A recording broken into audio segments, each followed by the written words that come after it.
प्यारे बच्चों नमस्कार। पिछली वीडियो में बच्चों हमने कक्षा 8 के 3 श्लोक किए थे और आप सभी ने वो श्लोक अपने कॉपी पे भी कर लिए होंगे, समझ भी लिए होंगे और अपने जीवन में भी धारण कर लिए होंगे, अमल में भी लाए होंगे।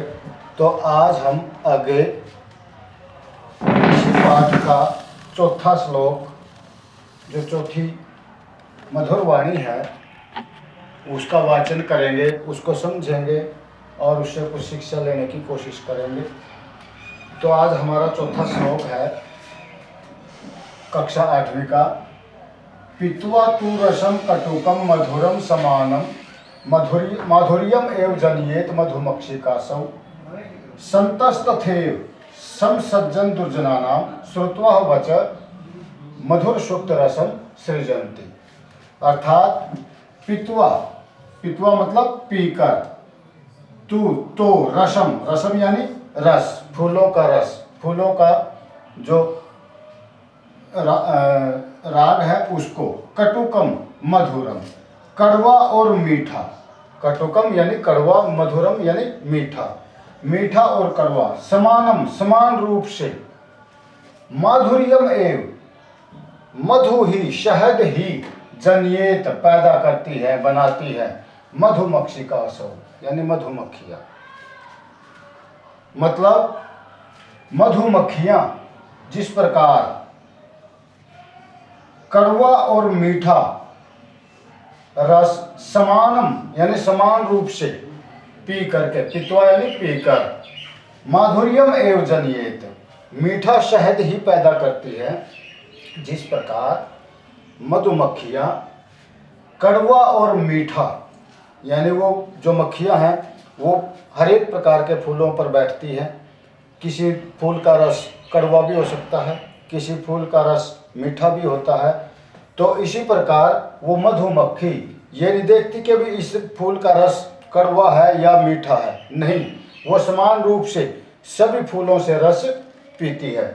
और उस पीने के बाद आप सब देखते हैं कि उनका जो शहद होता है, उनके द्वारा जो बनाया गया शहद है, माधुर्य है, वो हमेशा मीठा ही होता है, हमेशा मधुर ही होता है। अर्थात उसमें कड़वेपन का कोई भी किसी प्रकार का अंश नहीं होता। तो जिस प्रकार मधुमक्खी कड़वा और मीठा रस समान रूप से यानी बराबर तौर पर पी करके सिर्फ केवल मीठा शहद ही पैदा करती है, उसी प्रकार जो सज्जन लोग हैं, संत यानी सज्जन लोग, तथैव उसी प्रकार सज्जन लोग भी सम सज्जन दुर्जना नाम यानी सज्जन यानी अच्छे लोगों की और दुर्जना नाम बुरे लोगों की, वचः वाणी को, श्रुत्वा सुनकर, कैसे, सम यानी समान रूप से, यानी वो अच्छे लोगों की बातें भी सुनते हैं और बुरे लोगों की बातें भी सुनते हैं। यानी अच्छे लोग जो अच्छी बातें भी उनके सामने आती हैं और बुरे लोगों से बहुत बुरी से बुरी भी बातें उनको सुनने को मिलती हैं। लेकिन वो उसी प्रकार उस मधुमक्खी की तरह यानी अच्छे और बुरे लोगों की अच्छी और बुरी वाणी को सुनकर मधुर सुक्त रसम सृजन्ति, यानी वो सिर्फ प्रेरक और मधुर वचनों से युक्त वाणी की रूपी साहित्य की ही रचना करते हैं, या वो ऐसा साहित्य रचते हैं जिसमें सिर्फ मीठी वाणी ही होती है, या प्रेरक प्रसंग ही होते हैं, या उसमें सिर्फ अच्छी वाणी ही समाविष्ट होती है। तो इस श्लोक को दोबारा फिर करेंगे। पीत्वा तु रसम कटुकम मधुरम समानम माधुर्यम एव जनियेत मधुमक्षिकासौ संतस्तथैव सम सज्जन दुर्जनानां श्रुत्वा वचः मधुर सुक्त रसम सृजन्ति। अर्थात इसका हम हिंदी दोबारा नीचे से देखेंगे कि जिस प्रकार मधुमक्खी मीठा और कड़वा रस समान रूप से पीकर केवल मीठा शहद ही बनाती है, केवल मीठा शहद ही पैदा करती है, उसी प्रकार सज्जन लोग भी अच्छे और बुरे लोगों की वाणी सुनकर, चाहे वो अच्छी है चाहे बुरी है, लेकिन उन लोगों की वाणी को सुनकर मधुर और प्रेरक वाणी से युक्त साहित्य की ही रचना करते हैं। तो बच्चों हमें भी इस श्लोक से बड़ी शिक्षा लेनी चाहिए। चाहे हमारे सामने कोई किसी प्रकार का व्यक्ति हो, हर प्रकार के व्यक्ति की हमें बात सुननी चाहिए, चाहे वो अच्छी हो या बुरी हो। लेकिन हमारा कर्तव्य बनता है कि हम अच्छी और बुरी हर प्रकार की बातों को सुन करके अपने विवेक से सिर्फ अच्छी वाणी ही बोलें, अच्छी वाणी ही मुंह से निकालें। तो ये हमारा एक कर्तव्य बनता है। सबके साथ हम समान रूप से व्यवहार, मीठा व्यवहार ही करें। तो इस प्रकार आपको ये श्लोक समझ में आ गया होगा। अब इसके बाद हम अगला श्लोक यानी हमारा इस पाठ का 5वां श्लोक करेंगे। प्यारे बच्चों, अगला हमारा अनमोल वचन है। हमारा अगला श्लोक है, महताम प्रकृति सैव वर्धितानां परैरपि न जहाति निजम भावम संख्यासु लाकर्तर्यथा। अर्थात इस श्लोक में सज्जन लोगों के विषय में बताया गया है। क्या कि महताम प्रकृति, जो सज्जन लोगों का स्वभाव होता है, सज्जन लोगों की जो प्रकृति होती है, वो वर्धिता नाम परैरपि, परैरपि यानी दूसरों के द्वारा, वर्धिता नाम प्रशंसा किए जाने पर भी, या उनके द्वारा उकसाए जाने पर भी, या उनके द्वारा थोड़ा सा और उत्साहित किए जाने पर भी अपनी प्रकृति, या वो लोग अपनी प्रकृति को, अपने स्वभाव को नहीं छोड़ते। जिस प्रकार न जहाति निजम भावम, जिस प्रकार संख्यासु लाकर्तर्य था, जिस प्रकार संख्याओं में जो 9 की संख्या है, संख्याओं में जो 9 की संख्या है, वो अपने स्वभाव को, अपने मतलब अंक को किसी भी प्रकार से नहीं छोड़ती, वो अपने भाव को किसी भी प्रकार से नहीं छोड़ती। उसी प्रकार जो सज्जन लोग हैं वो अपने स्वभाव को या अपने स्वभाव से विपरीत कभी नहीं जाते। चाहे किसी प्रकार के आदमी, चाहे अच्छे बुरे कोई भी, उनको किसी भी प्रकार से, चाहे अच्छा कहें, बुरा कहें, भला कहें, कुछ भी कहें, या उनके बारे में किसी प्रकार का दुष्प्रचार करें या अच्छा मतलब प्रचार करें, लेकिन जो सज्जन प्रकृति के लोग हैं, जो सज्जन लोग हैं, वो अपने स्वभाव को, अपनी प्रकृति को कभी नहीं छोड़ते। वो फिर भी अपने मन में सद विचारों का ही समावेश रखते हैं। उस जिस प्रकार 9 की जो संख्या है, यानी हमारे संख्याओं में जो 9 की संख्या है, वो इकाई की संख्या है, वो अपना इकाईत्व कभी नहीं छोड़ती। अर्थात उसका जो मतलब इकाईत्व है, जैसे 9 के बाद 10 आ जाता है, आगे की जितनी संख्याएं हैं वो सारी की सारी मतलब बदलती रहती हैं, लेकिन जो 9 की संख्या है वो कभी भी अपने आकार को और अपने स्वभाव को और अपने इकाईत्व को नहीं छोड़ती। चाहे मतलब उसमें कितने भी प्रकार के मतलब अंक और जोड़ दिए जाए, लेकिन 9 तो 9 ही रहता है, यानी अपने संख्या का अनुरूप ही रहता है। उसी प्रकार सज्जन लोग भी अब दूसरों के द्वारा उत्साहित कर दिए जाने पर भी, या प्रशंसा या निंदा कर दिए जाने पर भी, वह अपने स्वभाव को नहीं छोड़ते। इसी प्रकार मैंने इस श्लोक का अर्थ भी लिखा है, आप अर्थ भी देखेंगे। जिस प्रकार 9 की संख्या अपने स्वभाव को नहीं छोड़ती, उसी प्रकार सज्जन लोग भी दूसरों के द्वारा प्रशंसा किए जाने पर भी अपना स्वभाव नहीं छोड़ते। अर्थात वो अपने स्वभाव को जो कहते हैं, यानी जो उनके स्वभाव में सज्जनता होती है, वो उसको बरकरार रखते हैं।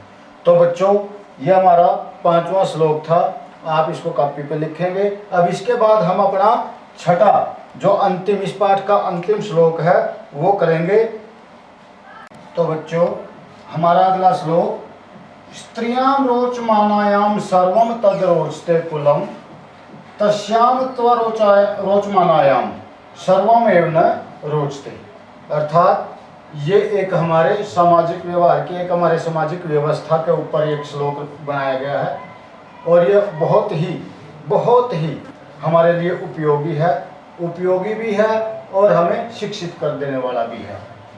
कैसे? देखो, स्त्रियां रोचमानायाम अर्थात स्त्रियों का सम्मान करने वाले, स्त्रियों की प्रतिष्ठा करने वाले, स्त्रियों का इज्जत करने वाले, कुलम, कुल को, जिस कुल में स्त्रियों का सम्मान किया जाता है, जिस कुल में औरतों का मान सम्मान रखा जाता है, या उनको यथास्थान मतलब उनके स्थान पर, उचित स्थान पर रखा जाता है, उस कुल को सर्वम तद रोचते, अर्थात उस कुल को, उस खानदान को सभी एक आदर्श कुल मानते हैं, एक सम्मानित कुल मानते हैं। यह एक सम्मानित खानदान मानते हैं। समाज में जिस परिवार में औरतों का मान सम्मान किया जाता है, उनका मतलब हर प्रकार से ख्याल रखा जाता है, उनकी भावनाओं का, उनके हर प्रकार के आचरणों का, व्यवहार का जहाँ ख्याल किया जाता है, उस कुल को समाज में पूरी प्रतिष्ठा मिलती है, पूरा सम्मान मिलता है, उसको सम्मानित परिवार माना जाता है। लेकिन जहाँ तस्याम तोम तू अरोचमानायाम, जिस परिवार में औरतों का सम्मान या उनका मतलब जो स्थान नहीं दिया जाता है या उनको सम्मान नहीं दिया जाता है, उनकी मान प्रतिष्ठा का ख्याल नहीं किया जाता है, उस कुल को लोग सर्वम न रोचते, अर्थात उसको कोई भी पसंद नहीं करता। उस कुल को, उस परिवार को सब लोग एक हेय दृष्टि से देखते हैं, एक निकृष्ट दृष्टि से देखते हैं। तो प्यारे बच्चों, हमें इस श्लोक से यही शिक्षा मिलती है कि हमारे घर में जो भी औरतें हैं, जो भी स्त्रियां हैं, चाहे वो माँ है, बहन है, बेटी है, कोई भी, अर्थात किसी भी रूप में हमारे घर में जो मतलब स्त्रियां हैं, उनका हम यथास्थान, जो जो उनका हमारे साथ रिश्ता है, उस रिश्ते के अनुरूप हम उनका सम्मान करें, उनके मान सम्मान का ख्याल रखें, उनकी भावनाओं का मतलब ऊंचा दर्जा दें। तो इसीलिए, और ऐसा जिस कुल में किया जाता है, जिस कुल में इन औरतों का या हर प्रकार के रिश्ते का ख्याल किया जाता है, वो कुल हमेशा ही प्रगति के पथ पर चलता है, हमेशा उस घर में शांति बनी रहती है और लोग भी उसको, उस कुल को, उस खानदान को सम्मान की दृष्टि से देखते हैं। लेकिन जिन घरों में ऐसा नहीं होता, जिन घरों में औरतों का मान सम्मान नहीं किया जाता, वो या उनको किसी भी प्रकार से दुखी या प्रताड़ित किया जाता है, उस कुल का हमेशा से ही बहिष्कार कर दिया जाता है और समाज में उनको किसी भी प्रकार से कोई लाभ या किसी भी प्रकार का कोई मतलब मान प्रतिष्ठा की प्राप्ति नहीं होती, उस कुल को ही निकृष्ट मान लिया जाता है। तो प्यारे बच्चों, मुझे लगता है आपको ये समझ आ गया होगा और आज हमारे इस पाठ के सभी श्लोक पूरे हो गए हैं। हमारे पाठ का अर्थ भी, आपने इस अर्थ को भी लिखना है, अपनी कॉपी भी पूरी करनी है। उसके साथ इसके बाद हम हमारे पाठ का अभ्यास करेंगे। अभ्यास से पहले व्याकरण का काम शुरू करेंगे। जब तक हम व्याकरण नहीं पढ़ेंगे या व्याकरण को नहीं समझेंगे, तो जो पाठ का हमारा अभ्यास है वो हमारी समझ में नहीं आएगा। अगर हम व्याकरण पढ़ लेंगे, व्याकरण का ज्ञान ले लेंगे, तो पाठ का अभ्यास करने में हमें बड़ी सहायता मिलेगी। इसलिए आज आपने ये करना है, कल अगली वीडियो में हम व्याकरण का काम करेंगे। धन्यवाद।